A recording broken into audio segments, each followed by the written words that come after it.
चलो आज आपसे सिखा रहा हूँ वो कुछ क्वेश्चंस को सोल्व करता हूँ, बट जो क्वेश्चंस है वो स्लाइटली डिफरेंट है from the previous questions that we have solved in the previous lecture. Got it? Now the questions is that multiple choice questions. Here all the types of the questions are based over multiple choice questions. You have four options for a single questions in which only one option is correct. Got it?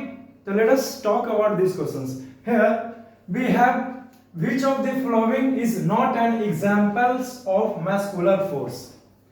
Tell me, in these options there is only one options that shows that muscular force is not used to doing that type of the work. Got it? English में ही पढ़ाना है तो यहाँ पे भी लिखा हुआ sir, Hindi करके ना मुझे बताइए. ओके, मैं बताता हूँ.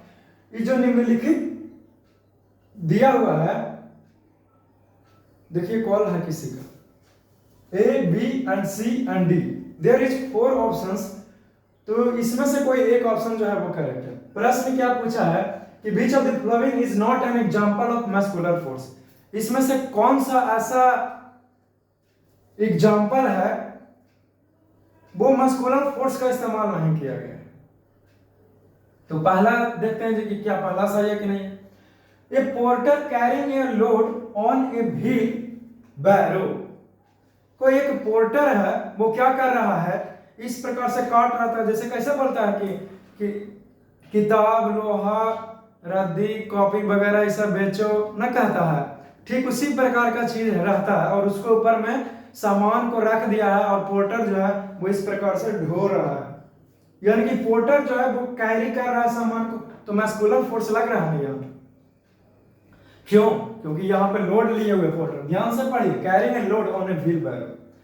व्हील बैरो पर तो है, बट फिर भी वो पोर्टर यानी कि कूली है, उस व्हील, वो कूली ही उस व्हील को चलाएगा ना, कुछ इस प्रकार से. बोलो ना. हाँ सर, वहीं चलाएगा.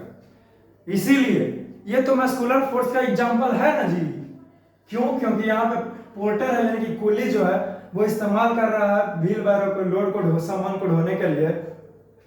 तो मस्कुलर फोर्स एक्सर्ट कर रहा है. तो पूछ क्या रहा है कि कौन एग्जांपल है जिसमें मस्कुलर फोर्स का इस्तेमाल नहीं हुआ है. इसीलिए ये ऑप्शन करेक्ट नहीं होगा. क्यों? क्योंकि इसमें मस्कुलर फोर्स का इस्तेमाल हुआ है. और पूछ क्या रहा है कि नहीं हुआ, इसमें हुआ है. अब तो इसीलिए ये ऑप्शन रॉन्ग होगा. Got it? An apple falling from a tree. एक एप्पल जो है वो पेड़ पर से गिर रहा है. कोई तोड़ रहा है, कोई व्यक्ति, ये नहीं बताया है. सिर्फ कहा गया आपसे कि एन एप्पल जो है वो गिर रहा है पेड़ से नीचे. तो लगता है कि ये कुछ करेक्ट है. क्योंकि इसमें किसी भी तरह का कोई मस्कुलर फोर्स का इस्तेमाल नहीं है.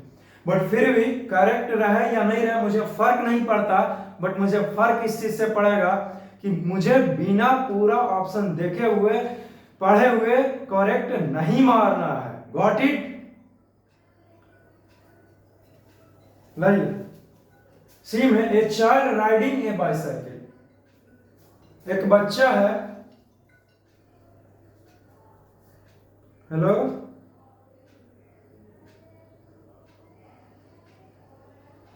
हाँ आप कौन बोल रहे हैं?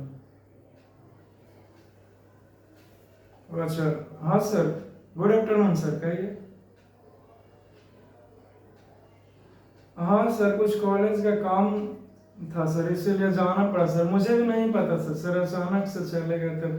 फिर मैसेज मैं किया था सर, मॉर्निंग में ही कर दिया था. और कॉल भी 2 बार किए थे डायरेक्टर सर के पास. हाँ सर, मिस कॉल चेक कर सकते हैं. तकरीबन 8 बजे मैं कॉल कर दिया था. हाँ सर, आ जाऊंगा.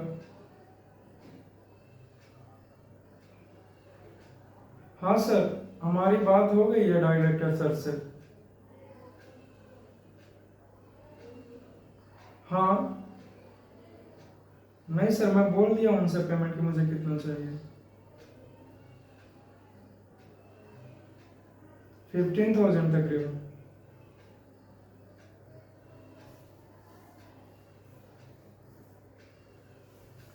कैसी मतलब सर? नहीं समझे सर. Discount sir?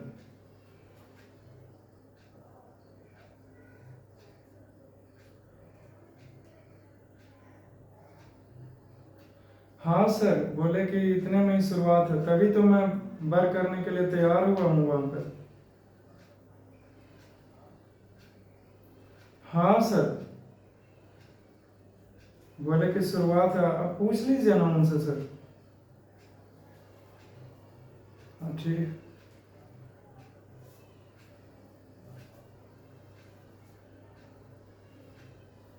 नहीं सर, ऐसी कोई बात नहीं है सर, जितना मैंने बोला ना सर उतना उचित है, ठीक है ना? ठीक है सर,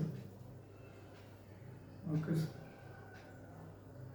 मैं कंगरसराय में हूँ पर्टिकुलर सर। सर अभी भी ऑनलाइन क्लास में ही हूँ, वीडियो रिकॉर्ड हो रहा है, बात जितना भी किया हूँ मेरा क्लास में रिकॉर्ड हो चुका है सर।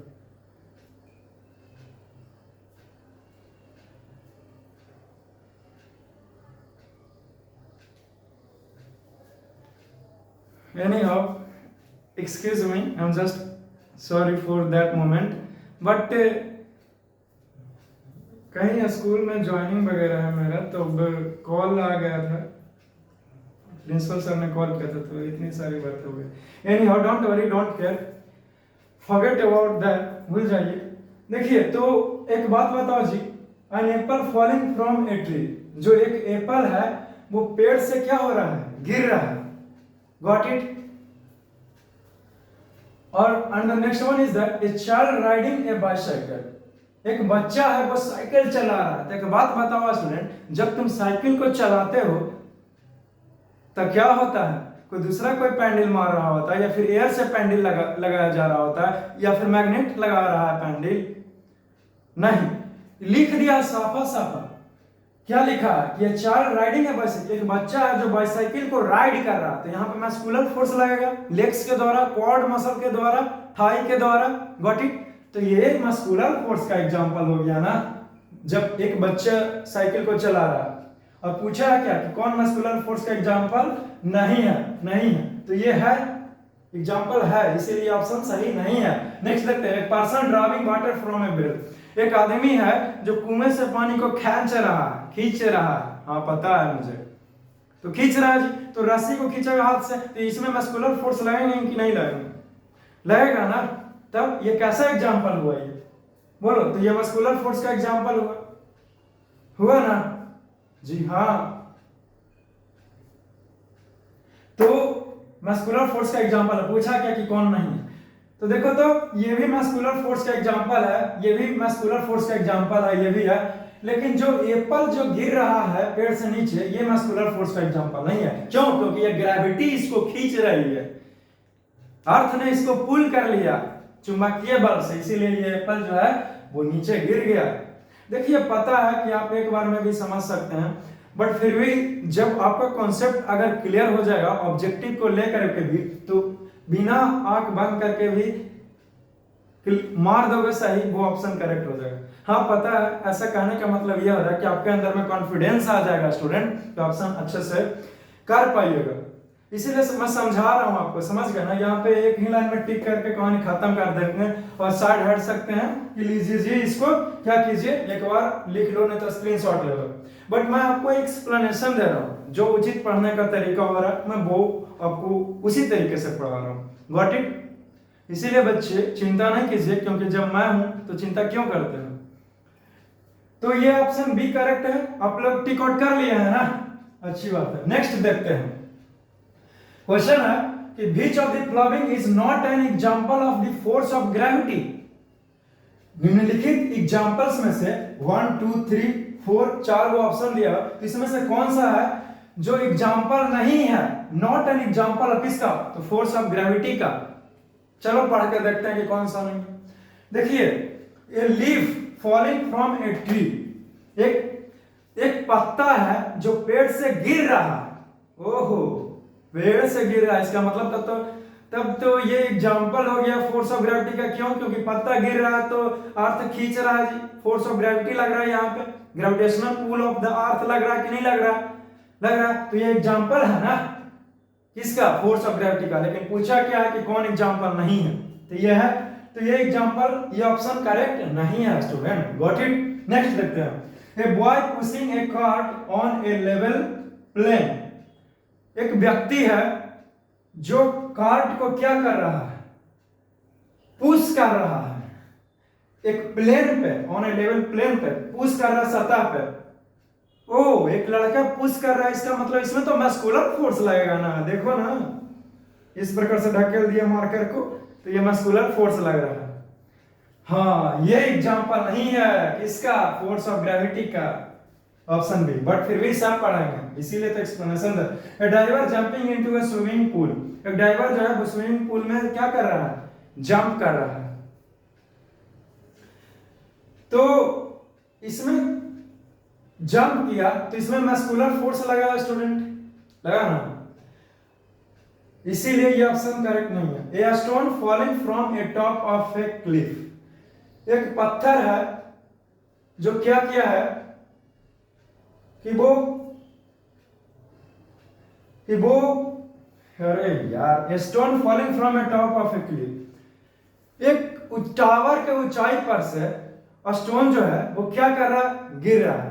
क्लिफ का मतलब हुआ जो एंगल्स वगैरह होते हैं टावर में, उसी पर से क्या कर रहा है, स्टोन को गिराया जा रहा है। इस प्रकार से नहीं, देखो एंगल्स रहता है, कुछ इस प्रकार से रहेगा, कुछ ऐसा रहेगा, वही हुआ क्लिफ वगैरह से। उस पे से स्टोन जो है वो गिर रहा है, तो फोर्स ऑफ ग्रेविटी के कारण ही गिर रहा है। लेकिन एक बात बताओ जी, एक डाइवर जो है वो जंपिंग इनटू ए स्विमिंग पूल। डाइवर ने जंप किया स्विमिंग पूल में, तो ये भी तो मस्कुलर फोर्स तो से तो जंप किया है। लेकिन एक बात, एक चीज नोटिस कर रहे हो यहाँ पे कि वो जंप कर रहा है फिर नीचे गिरेगा, तो किसके चलते, तो फोर्स ऑफ ग्रेविटी के चलते। इसीलिए ये ऑप्शन भी करेक्ट नहीं है जी। तो बचा कौन, a boy pushing a cart on a level plane. तो एक लड़का जो है वो पुश कर रहा है, यही ऑप्शन करेक्ट है। क्यों, अरे यार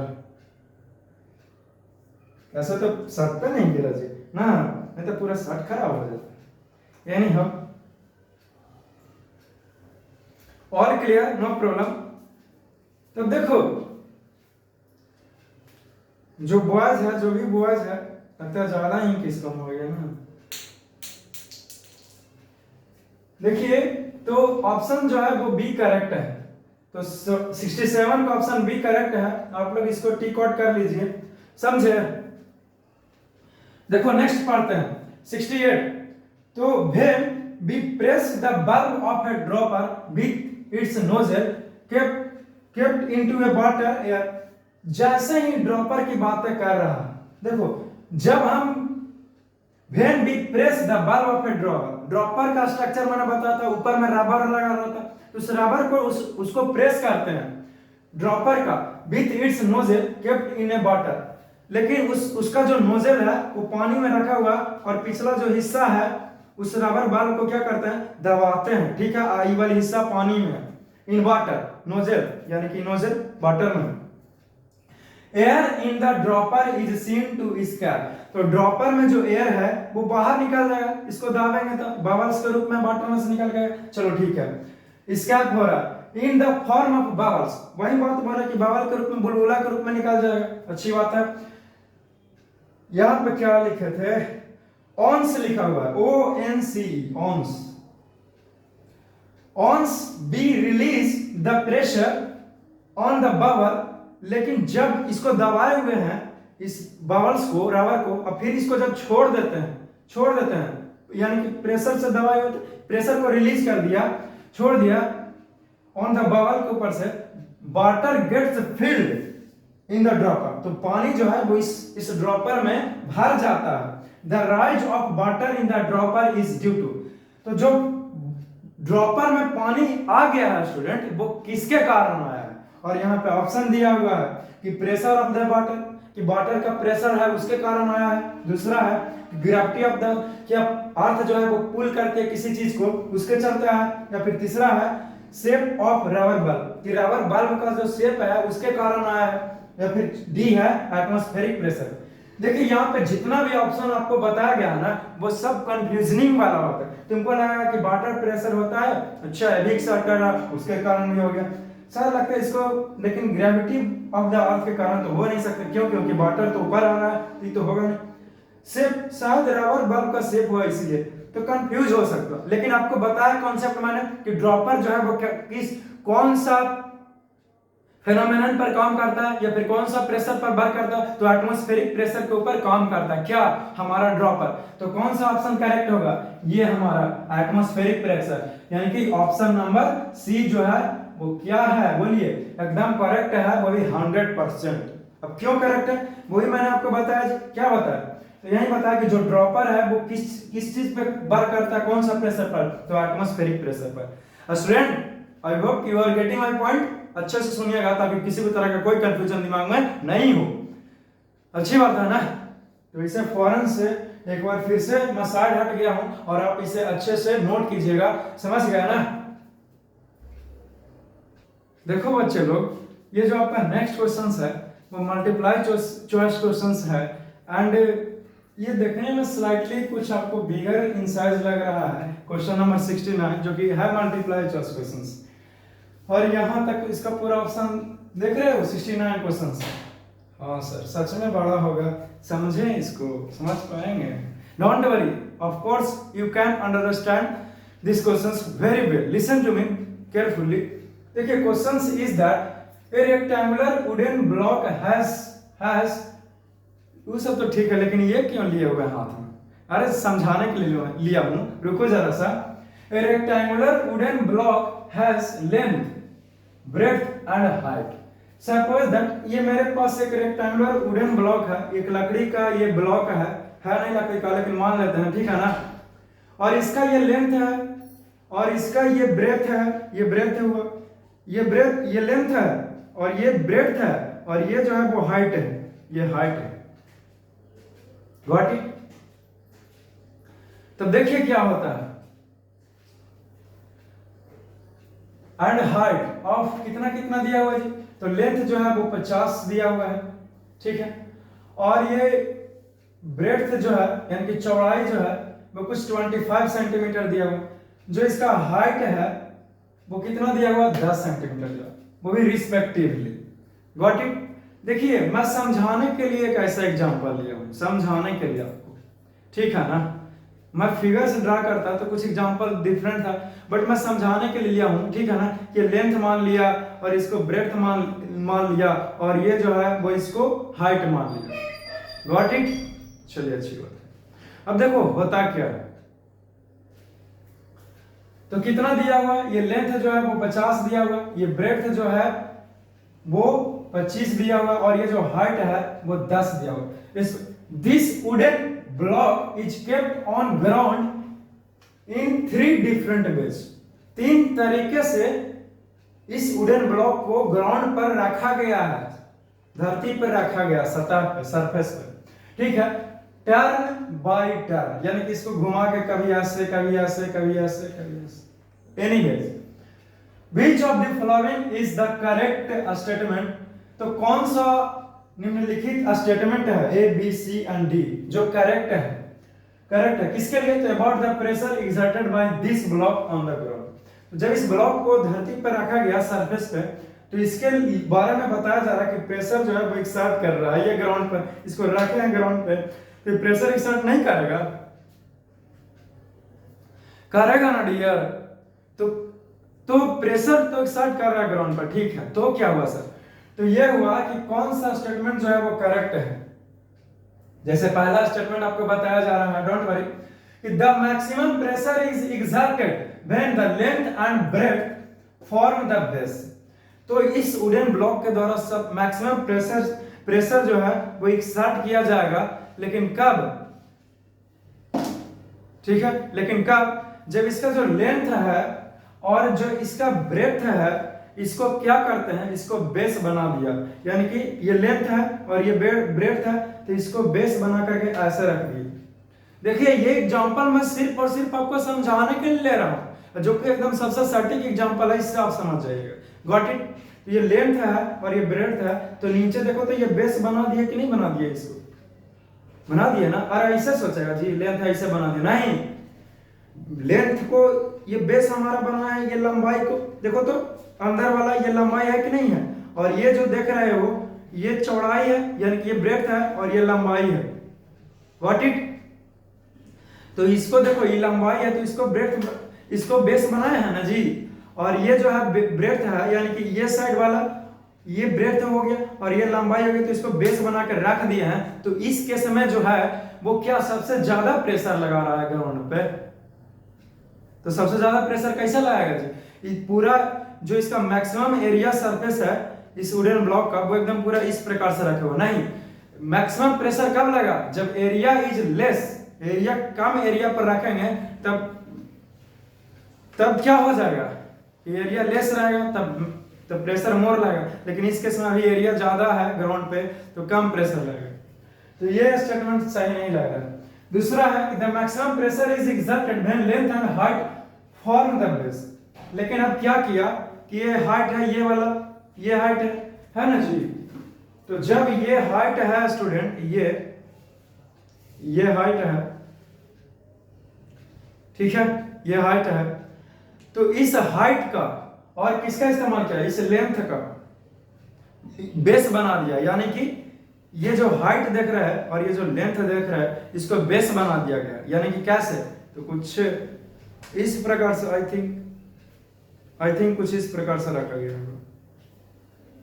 हाँ ऑफ कोर्स, क्योंकि लेंथ ये आ गया, ये लंबाई था कि नहीं था, ये वाला सॉरी हाइट ये था कि नहीं था ये, तो इसका इस्तेमाल किया गया इस हाइट को और इस लंबाई को। तो ऐसे ही रखेंगे, तो कुछ इस प्रकार से रखे हैं। तो क्या बताइए, अरे तुम क्यों हिल रहे हो भाई। तो जब कुछ इस प्रकार से इसको रखे हैं तो क्या मैक्सिमम प्रेशर एक्सर्ट कर रहा है, तो भी नहीं करेगा शायद। नेक्स्ट ऑप्शन देखते हैं कि कौन सा सबसे ज्यादा काम कर रहा है। सी है कि the maximum pressure is exerted when breadth and height form the base. शायद मैक्सिमम प्रेशर तब स्टार्ट करेगा जब ब्रेथ को और हाइट को क्या करते हैं, बेस बनाते हैं। ब्रेथ और हाइट की बातें कर रहा है, यानी कि ब्रेथ जो है वो ये वाला ब्रेथ है, ये ब्रेथ है और ये लंबाई था, और ये वाला हाइट था ना, ये ना हाइट है। तो इस हाइट को और इस बार ब्रेथ को क्या किया गया है, बेस बना दिया। यानी कि ये हाइट को और इस ब्रेथ को बेस बनाया गया, यानी कि कुछ इस प्रकार से रखा गया है वुडन ब्लॉक को। तो आई थिंक कि सबसे मैक्सिमम प्रेशर कुछ ऐसे ही लगाएगा हमारा वुड, और नहीं तो क्या। ओह, कुछ इस प्रकार से रख दिए हैं। यानी कि देखो तो ये ब्रेथ था ना, तो ये ब्रेथ को रख दिया कि नहीं रख दिया, और ये हाइट था ना, तो इस हाइट को भी तो बेसे बना दिए दोनों को, और ब्रेथ को भी बना दिया। तो हमारा जो ब्लॉक है वो इस पोजीशन में रखा है, तो इस पोजीशन में क्या सबसे मैक्सिमम प्रेशर लगेगा। तो मुझे लगता है कि हाँ, लेकिन कोई लड़का सोचे कि इसको ऐसे कर देंगे तब क्या हो जाएगा, मूर्ख रह गया जी। ऐसे कैसे रखा गया ये बताओ, ऐसे रखा गया, ऐसे नहीं ना। लास्ट पोजीशन कम से कम इतना जगह खींचना रख घेरेगा स्टैंड पोजीशन में रहने के लिए, फिर लास्ट कर दिया। तो सबसे ज्यादा देखते हैं कि कौन सा ऑप्शन है। एक और बचा हुआ है कि the minimum pressure is exerted when length and height form the base. Length ये हो गया और हाइट ये है, तो मिनिमम प्रेशर लगेगा, मिनिमम प्रेशर लगेगा कुछ इस पोजीशन में हो जाएगा ना, क्योंकि हाइट का बोला है और लेंथ का बोला है, तो इस प्रकार से हो जाएगा। तो डी वाला ऑप्शन के लिए मैं कुछ इस प्रकार से इसको रखा हूं, क्योंकि लेंथ को और ये हाइट को बेस बनाए तो सबसे कम प्रेशर लगेगा जी, नहीं ना। सबसे कम प्रेशर तो इस पोजीशन में लग रहा था फर्स्ट केस में, एनी हो। तो देखिए ये ऑप्शन सही नहीं है। जब ब्रेथ को और हाइट को, यानी कि इस ब्रेथ को और हाइट को बेस बनाया गया, तो हाँ सबसे ज्यादा प्रेशर इसी पोजीशन में लगेगा। इसके लिए मैं इसके लिए मैं बोल रहा हूँ, क्या कैचिंग था सर, वो थैंक यू। एनी हाउ, तो इस पोजीशन में था ये हमारा ये वुडन ब्लॉक, तो शायद इस पोजीशन में सबसे ज्यादा प्रेशर लग रहा है। तो आई थिंक नहीं बल्कि यही ऑप्शन जो है वो करेक्ट है। गॉट इट, चलिए अच्छी बात है। ये ऑप्शन तो होगा ही नहीं, क्या कि मिनिमम प्रेशर इस केस में नहीं लगेगा, इस केस में लगेगा, ठीक है ना। और ये ऑप्शन मैक्सिमम प्रेशर लेंथ और हाइट का इस्तेमाल किया है बेस को बनाने के लिए, लेंथ और हाइट को, तो इस केस में भी मैक्सिमम प्रेशर नहीं लगेगा, ठीक है। और द मैक्सिमम प्रेशर लेंथ और ब्रेथ को बेस बनाया गया, यानी कि ये लेंथ है और ये ब्रेथ को बेस बनाया गया, तो इस केस में तो और सबसे कम ही लगेगा, यानी कि इस केस में मैक्सिमम प्रेशर नहीं लगेगा। तो बचा कौन, ये वाला, तो इस केस में सबसे ज्यादा लगेगा। देखिए मैंने इसका कुछ इस प्रकार से इस्तेमाल किया है, इसका कुछ लंबाई है और कुछ चौड़ाई है और कुछ मोटाई है, यानी कि इसका हाइट भी है कुछ, ठीक है ना। मैं मान लिया हूं सबसे सटीक इसका इस्तेमाल करके आपको सिखाया है मैंने, भूलियो मत। इस उदाहरण से आप बहुत अच्छे से सीखे होंगे, समझ में आया ना, अच्छी बात। एनी हाउ तब मुस्कुराओ, मैं तो कहता हूं अपने क्लासरूम में मिठाई बांटो, एनी हाउ दिवाली मनाओ, एनी हाउ। तो this option will be correct, आप इसे फौरन से नोट कीजिएगा, समझ गए ना, मैंने डिटेल में इसका सॉल्यूशन किया। नेक्स्ट ऑप्शन देखते हैं कि which of the following are contact forces. निम्न इसका जो ऑप्शन है 70 का वो है A B C and D, ये ऑप्शन दिया गया है और बाकी कहा कि कौन सा जो है वो कांटेक्ट फोर्स है। क्या फ्रिक्शन कांटेक्ट फोर्स है, क्या ग्रेविटेशनल फोर्स कांटेक्ट फोर्स है, क्या मैग्नेटिक फोर्स कांटेक्ट फोर्स है, या फिर मस्कुलर फोर्स कांटेक्ट फोर्स। देखिए फ्रिक्शन फोर्स जो है वो होने के लिए दो ऑब्जेक्ट को पास में आना होगा, यानी कि ये कांटेक्ट फोर्स कहलाएगा। लेकिन ग्रेविटेशनल फोर्स कांटेक्ट फोर्स नहीं है, क्यों? क्योंकि फल जो है वो ऊपर लटका हुआ, ये गिर जाएगा, दूर से ही इसको खींच लिया जाएगा अर्थ के द्वारा, तो ये नहीं है ग्रेविटेशनल फोर्स। मैग्नेटिक फोर्स यानी कि चुंबक है और ये लोहा है, स्टील है, पता है मुझे, तो इसको लाएंगे तो दूर से ही इसको अट्रैक्ट करेगा। हाँ पता पहने हुए है तो ये खिंचाएगा नहीं, लेकिन फिर भी रखेंगे इसको निकाल करके, तो ये चुंबक जो है वो इसको स्टील को अट्रैक्ट कर रहा है, दूर से ही लग जाएगा, तो ये हमारा कांटेक्ट फोर्स नहीं कर रहा है, यानी कि दूर से लग रहा है, यानी कि अलग है, यानी कि नॉन कांटेक्ट फोर्स में ये आता है। मस्कुलर फोर्स, हाँ मस्कुलर फोर्स जैसे कि ये हमारा हाथ है, इसका मसल जो है वो इसको टच कर रहा है कुछ इस प्रकार से, तो ये कांटेक्ट में आना पड़ेगा, यानी कि इसको टच में आना पड़ेगा, तो ये हमारा मस्कुलर फोर्स जो है वो कांटेक्ट फोर्स कहलाएगा। यानी कि ऑप्शन डी और ऑप्शन ए जो है वो कांटेक्ट फोर्स का एग्जांपल। देखो ए और डी किस ऑप्शन में है, ये इसमें नहीं है, इसमें नहीं है, इसमें है, ए डी है, और इसमें भी नहीं, यानी कि यही ऑप्शन क्या है, करेक्ट है। समझ गया ना, अच्छी बात है, तो समझ लिया। तो आई होप स्टूडेंट्स कि इस ऑब्जेक्टिव क्वेश्चंस जो बहुत बड़े लग रहे थे, वास्ट लग रहा था, कॉम्प्लेक्स लग रहा था, वो आपको इजीली तरीके से मैं बताया, इसलिए मैंने इसका कुछ इस्तेमाल किया। जानना चाहते हो इसके अंदर में क्या है? अरे इसके अंदर कुछ खास नहीं है जी, बस चौक है, मैं कभी चौक का भी इस्तेमाल कर लेता हूँ, बट इसमें कुछ कलरफुल चौक्स वगैरह है, कुछ कलरफुल चौक है, ठीक है ना। कलरफुल सोचा था कि कभी कभी इस्तेमाल होगा, तो कुछ इस प्रकार से लगे। देखो तुम्हारा जिज्ञासा मैंने दूर किया, इसमें कुछ कलरफुल चौक वगैरह है। हैव यू सीन दिस चौक? आपने पहले भी देखा होगा, यानी हम, ठीक है ना, अब इसको बंद कर देते हैं। चौक है इसमें, अब खत्म हो गई जिज्ञासा ना, इसलिए ज्यादा सोचना नहीं है, बस इस सॉल्यूशंस के बारे में सोचिए, नहीं समझ में आता मैसेज कीजिए, कमेंट कीजिए, गॉट इट वो तो करोगे नहीं, any how, but don't worry, आराम से सीखिएगा। समझ में आया? तो इतनी सारी बातों को नोट करेगा, फिर नेक्स्ट ऑब्जेक्टिव क्वेश्चन में मैं मूव करता हूँ, ठीक है ना। देखो डियर, यहाँ पे जो क्वेश्चंस है वो कुछ क्वेश्चंस को डील किया है ऑब्जेक्टिव को, और भी कुछ क्वेश्चंस है उसे भी डील कर दे। तो let us start with question number 71। देखिए इतनी सारी क्वेश्चंस को मैंने लिख दिया है और सिर्फ ऑब्जेक्टिव है, आपको केवल और केवल समझना है, सुनना और उसका आंसर्स देना। जैसे यहाँ पे बहुत सारे ऑब्जेक्टिव क्वेश्चंस का बौछार किया हुआ हूं, अब तुम इस क्वेश्चंस को देख सकते हो, बहुत ही सहज। व्हाट इट, देखिए क्वेश्चन नंबर 71 मैं आपको समझाता हूं और उत्तर भी बताऊंगा, but first of all listen to me. If we release a magnet held in our hand, it falls to the ground, the force responsible for this is.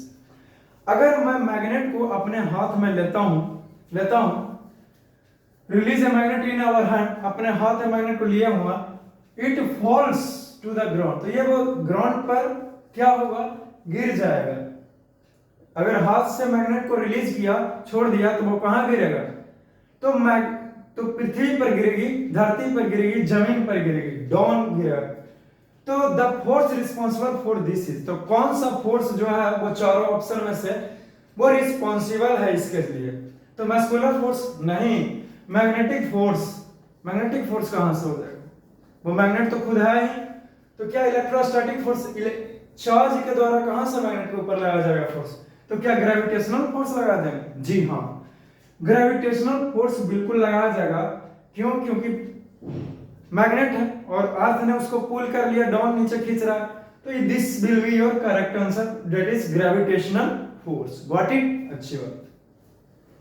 अब देखो नेक्स्ट है कि which of the following force is utilized in reducing air pollution. Air pollution को कम करने में कौन सा फोर्स का इस्तेमाल होता है? By removing dust. कब? जब आप धूल को हटा रहे हैं, सोट को हटा रहे हैं, एंड फ्लाइंग एस, वही पार्टिकल्स वगैरह और जो राख वगैरह है उसको भी, उस पार्टिकल्स को हटा रहे हैं।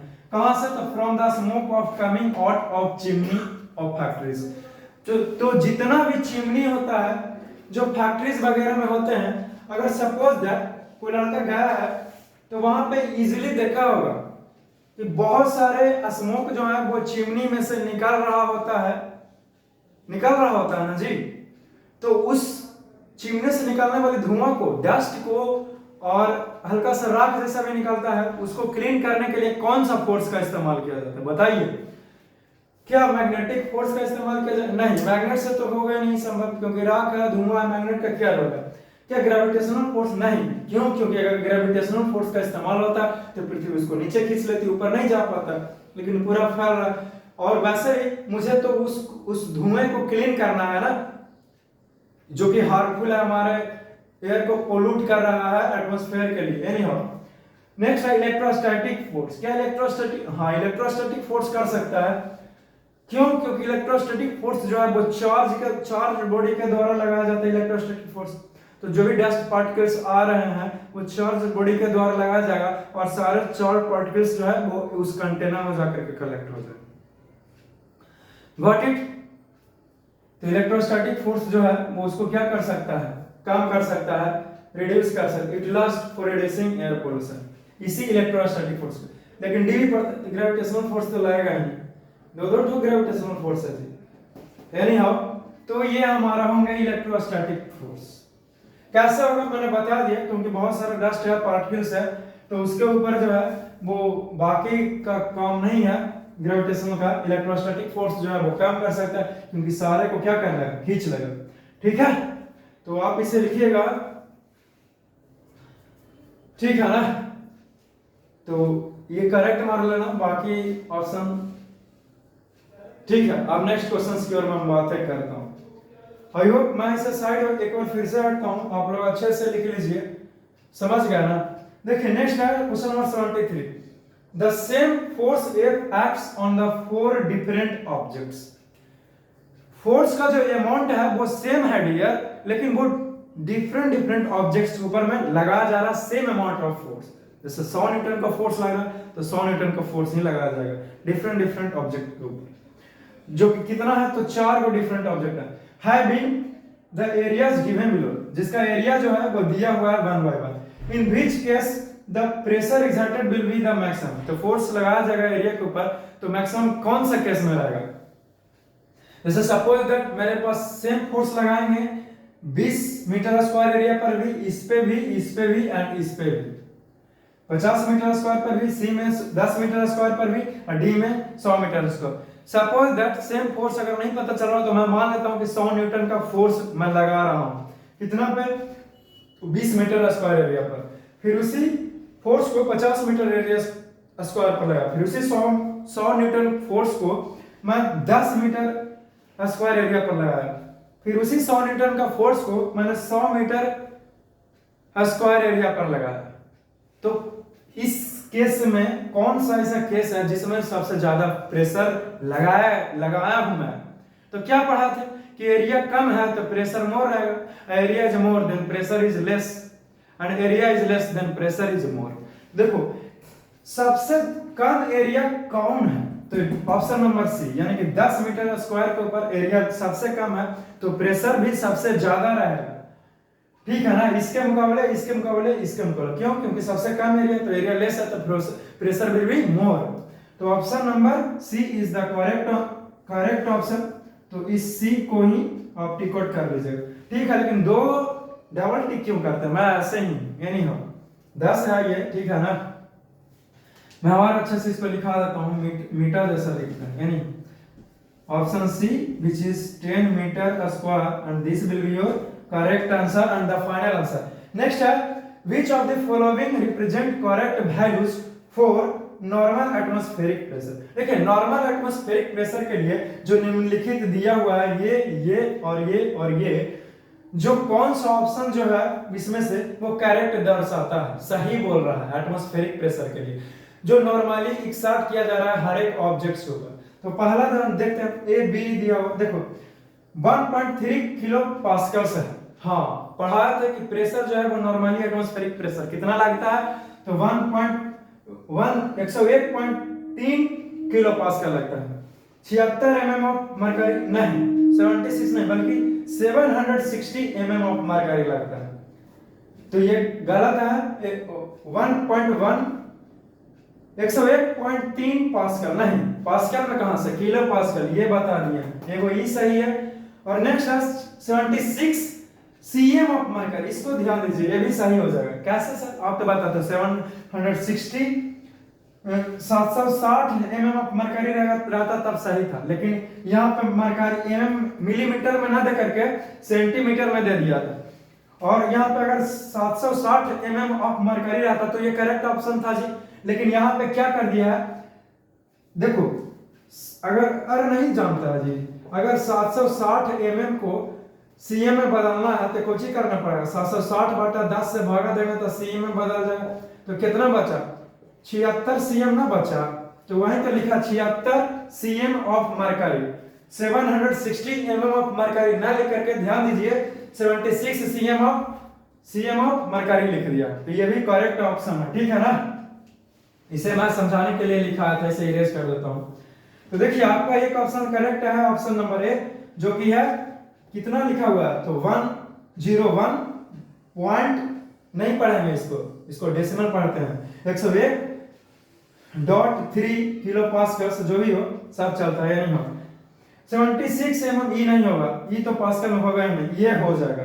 तो ये ऑप्शन करेक्ट है, डी और ए है। देखो डी ए किसमें है, ये नहीं है, ये नहीं है, ए डी है। हाँ ये सही है, ये सही है। और इसका तो क्या नहीं कहना, ये नहीं हो। तो देख लिया ना, इतनी सारे प्रश्नों पर डील किया है मैंने, और भी नेक्स्ट लेक्चर में आऊंगा, वो भी ऑब्जेक्टिव के ऊपर ही बातें करूंगा। जो भी मैंने 8 क्लास के लिए मैं इतना मेहनत कर रहा हूं, क्योंकि स्टूडेंट बहुत अच्छे से इस क्वेश्चंस को डील कीजिए। आपको प्रैक्टिस करना बहुत जरूरी है। प्रैक्टिस जितना क्वेश्चंस को करिएगा उतना ज्यादा, the more you work the more you get, the less you work the less you get. This is the simple theory. आप किसी को भी ये बातें बता सकते हैं, समझ गया ना जी। हाँ तो बहुत अच्छे से आपने समझा होगा, ठीक है, कोई कंफ्यूजन नहीं रही होगी। अगर होता है तो मेरा सॉल्यूशंस देखिए, पर फिर से वीडियोस को बैक कर करके तुम क्या कर सकते हो, उसको देख सकते हो, समझ गए, अच्छी बात। और बाकी मैं हर एक चैप्टर लाने के लिए प्रयास करूंगा, आपके लिए हर एक सब्जेक्ट ले करके तो नहीं आऊंगा, बट फिर भी साइंस मैथ्स का जो सब्जेक्ट है, जो कॉम्प्लेक्स लगता है, मैं आपको कवर करूंगा, समझ गए। वो भी फ्री में, आपको हर एक चीज फ्री में ही बताएंगे, ठीक है, अच्छी बात। एनी हाउ, तो मैं एक बार फिर से साइड हट रहा हूं, इतने सारे प्रश्नों पर डील करते हुए एक बार फिर से, अगर नहीं नोट किए हैं तो आप नोट कर लीजिए, मेक श्योर इससे नोट किए हो, कॉपी में फेयर में बनाए हैं, क्लियर होता है। तो बस आज के लिए बस इतना ही, अलविदा तो नहीं कहूंगा, लेकिन टेक केयर, ख्याल रख कीजिए, और बाकी मुस्कुराते रहना चाहिए। विद्यार्थी जीवन को उतना डिप्रेशन में नहीं रहना चाहिए, ठीक है ना। और बाकी की बातें फिर से करेंगे, ठीक है।